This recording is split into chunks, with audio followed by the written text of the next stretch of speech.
Olá, você que acompanha as mensagens do Ministério Compartilhando. Hoje temos o privilégio de continuar nossa jornada pelo livro de Gálatas. Esta carta, repleta de ensinamentos profundos e valiosos, é uma fonte inesgotável de sabedoria para nossos dias. Ao longo desta mensagem, vamos explorar os contextos histórico e teológico que moldaram as palavras do apóstolo Paulo. Contamos com seu like nesta mensagem. Sem mais delongas, vamos adentrar o fascinante universo de Gálatas e descobrir as preciosas verdades que Paulo compartilhou conosco. Está preparado? Está preparada? Então vamos lá! Claro, logo depois da vinheta.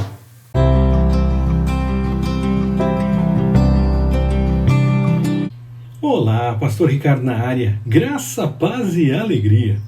Esta já é a segunda mensagem que nós temos para conversar a respeito de Gálatas. E por que digo que isto é conversa? Porque você pode participar. Faça isso através do espaço de comentários. Eu aguardo o seu comentário com alguma coisa nova que aprendeu com essa mensagem, as suas observações, seu testemunho, além, é claro, das suas perguntas, e tão logo permita o Senhor, eu vou responder, para que possamos crescer no entendimento das coisas da Bíblia, em especial nesta mensagem a respeito de Gálatas. A carta apresenta divisões biográficas, doutrinárias e práticas de 2 capítulos cada.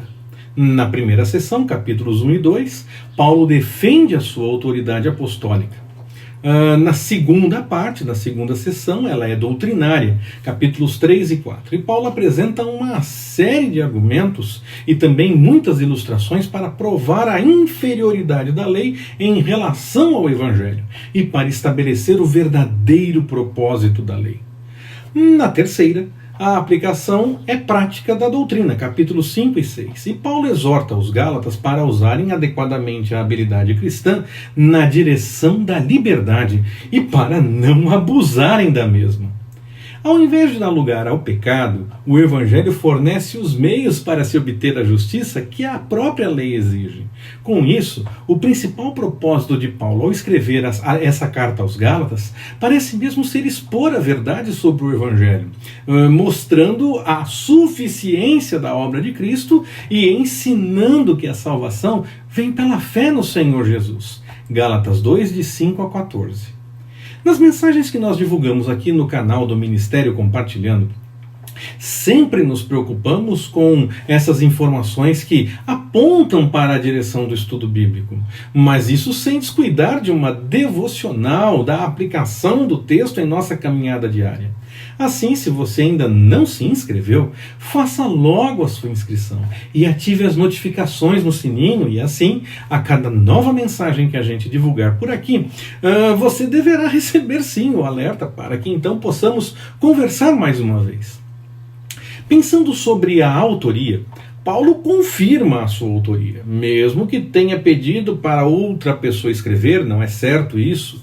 Ele teria ditado a carta e talvez então a letra não seria dele, e aí por isso, como muitas cartas eram enviadas dando conta da autoria de um apóstolo, talvez até mesmo do próprio Paulo, mas que não eram suas, ele se preocupa então pelo menos em assinar a carta como lemos em Gálatas 6:11. Isso é, se ele não escreveu a carta toda. Ainda assim, alguns estudiosos a partir do século XVIII começaram a sugerir que a epístola aos Gálatas tenha sido escrita por outra pessoa usando o nome de Paulo. Mas o estilo literário e a teologia empregada na epístola, sendo comparado com outros textos que são aceitos como os da pena de Paulo realmente, não deixam dúvida dessa autoria da parte dele. Superada então a conversa a respeito da autoria da carta, sempre é interessante estudar a respeito de quando a carta foi escrita.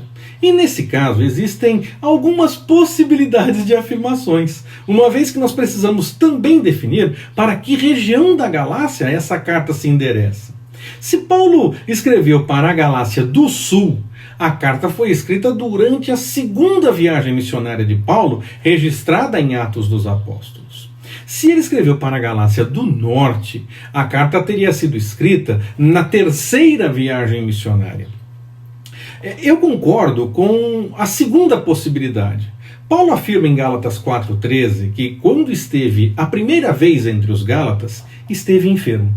Se ele faz menção de que foi na primeira vez, tentando deixar claro quando foi e o que aconteceu para deixar realmente especificado o momento, de que momento ele falava, ele deve ter ido lá uma outra vez. Durante a segunda viagem, ele teria ido apenas uma vez, pois se ele tivesse acabado de passar pela Galácia e se pusesse a escrever uma carta, talvez fosse melhor que ele tivesse dito o assunto dessa carta pessoalmente, então. Essas duas visitas são mencionadas em Atos dos Apóstolos 16:6 e 18:23.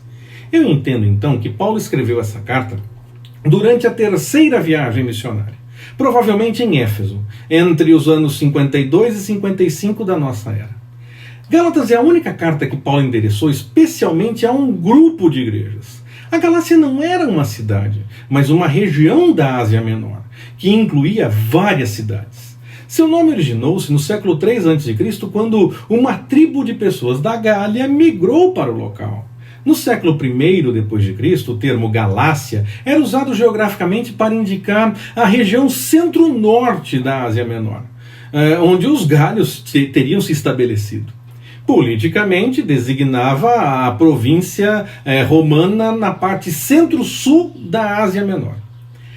Logo depois dos Gálatas terem recebido o verdadeiro evangelho com base na pregação do apóstolo Paulo, surgiram pessoas que começaram a se levantar contra o ministério de Paulo, Gálatas 4,17, e também a pregar um outro evangelho completamente distorcido do que tinha sido ensinado, Gálatas 1:6 e 7. Esse questionamento com relação ao apóstolo acontece geralmente por conta da pregação aos gentios.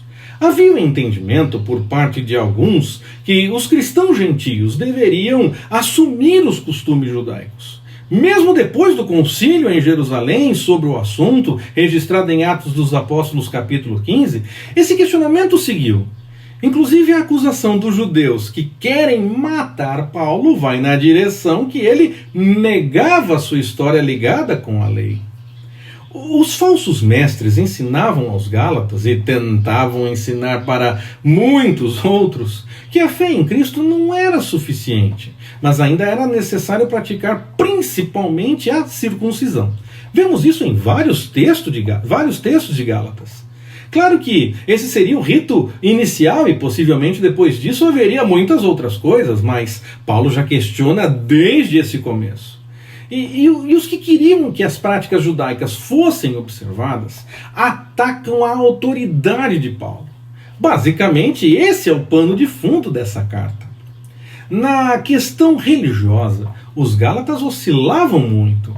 A grande influência dos povos e suas religiões tornava aquele povo escravo dos deuses, e estes eram os mais variados. As pessoas cultuavam os seus próprios deuses, mas com receio de que poderiam estar errados e influenciados pelos outros povos, com suas culturas e religiões próprias também, acabavam prestando culto aos outros deuses. Um exemplo de nossos dias que mostra isso é a expressão que se usa sobre dar uma nota de 10 para Deus e 1 para o diabo, para não desagradar ninguém. As pessoas que viviam ali e tiveram contato com o Evangelho eram influenciadas por essa mesma prática. Com isso, as pessoas acabavam vivendo um outro Evangelho, que não era o que havia sido pregado. Gálatas 1:6 e seguintes. Muitas vezes preocupados em cumprir a lei dos judeus. Será que não temos algumas situações parecidas em nossos dias e não devemos usar o exemplo desta carta para tomarmos cuidado com a pauta de costumes? Diante de tudo isso, Paulo se põe a escrever essa carta, discorrendo sobre sua autoridade, o entendimento da vida segundo o padrão do Espírito, fugindo da vida que segue o padrão da carne e regando tudo isso com a realidade da liberdade que temos em Cristo.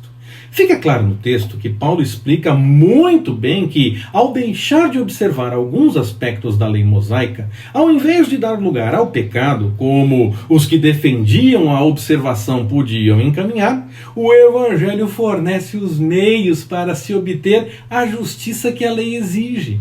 E somos alcançados por graça.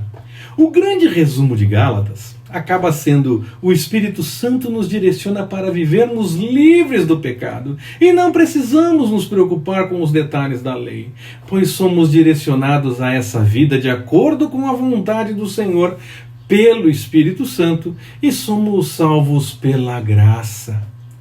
Vamos nessa? Que o Senhor nos abençoe. Forte abraço, até mais, permitindo o Senhor.